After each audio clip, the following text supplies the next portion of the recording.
a single woman wanting to buy a home and you're not sure how to get into the real estate game, look no further. Vanessa Summers, author of Buying Solo, the Single Girl's Guide to Buying a First Home, is here to give tips on how you can make the best investment of your life without waiting around for Mr. Right. Yes, girl power. Thanks for joining us, Vanessa. Thanks for having me.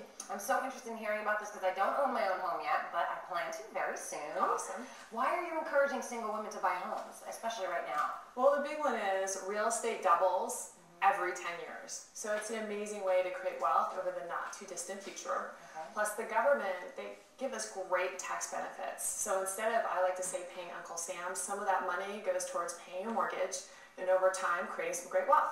And then third, when I published Buying Solo, my second book, it was so funny. Women would come up to me and tell me, you know, when I bought my first condo as a single woman or my first home, I had Mr. Right or the ideal life partner coming up to me right shortly there afterwards. It's like you sort of, put out into the universe that you're independent and that you can make things happen on your own, and then, maybe he'll come along. Great confidence booster. Right, it makes a lot of sense.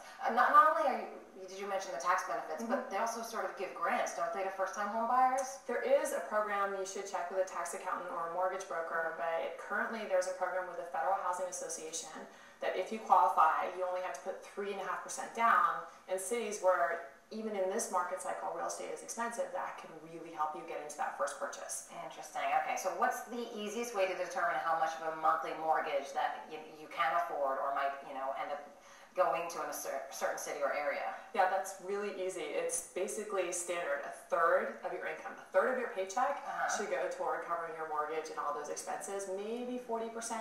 40% is really pushing it because that's really how we got, or some people I should say, got into trouble in this last cycle is they bought more than they could afford. So 30% overestimated is the rough estimate of what you should focus on. Okay, so don't get in over your head. Absolutely not. Basically, because that's sort of what has caused the major housing crisis part of it. that's happening in the US right now. Yes.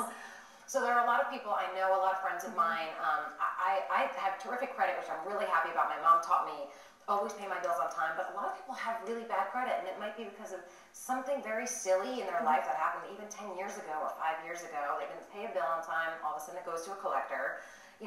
What if you have bad credit? Are you just sunk and you can't buy a house? It's such a great question, and that's absolutely not the case. If you have bad credit, I always love to say it's really not that big of a deal, but you do have to make a plan to get it fixed. And I think I'm a great example. For me, when I bought my first home, I did not have good credit to start with, and I was really interested in my first home purchase. So I went out and I talked to a mortgage broker, and I got advice from a broker as to what I needed to do to fix my credit in order to qualify for a good loan.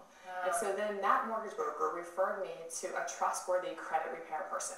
So I had a plan of action to get into home. I worked with the credit repair person. And then there are actually people, their job is to repair people's credit? Yes. Oh, I never knew that. Absolutely. But the important thing here is a trusted credit repair person. Okay, trusted is key. Yes. So you want to be working with a referral of your mortgage broker. Okay. Because then they're kind of on your team to get you into home ownership. And I always get that question, well, is it really possible if you live in a large city in the US and say, you're making roughly around $75,000 a year, can you really buy a home, say, in LA? Is that realistic? And I've coached plenty of women into home ownership as single women who have made these incomes. I'm not going to say it's easy, but I'm going to say it's possible, and they even start with bad credit. So for me, it's just about taking action. High five. Are you going to ask me? You going to help me buy a house?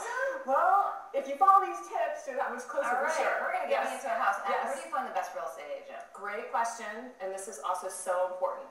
So real estate agent, I say start with a real estate agent that has expertise in the area you want to buy in, because they have so much more knowledge on transactions, previous transactions. So they'll probably be able to find you what you want quicker, and they'll probably be able to negotiate a better deal because they know the area.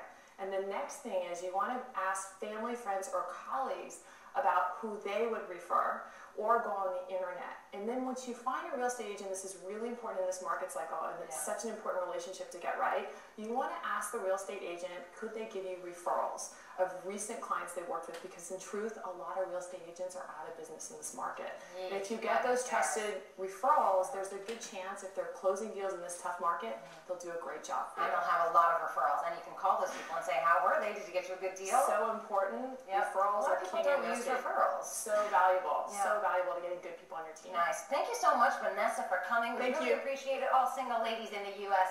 Come on, we're all going to buy houses, and we don't need Mr. Right just yet, right? He'll come along later. We'll come along later. To learn more about Vanessa and other books she's written about investing, check out VanessaSummers.com. Grab her book.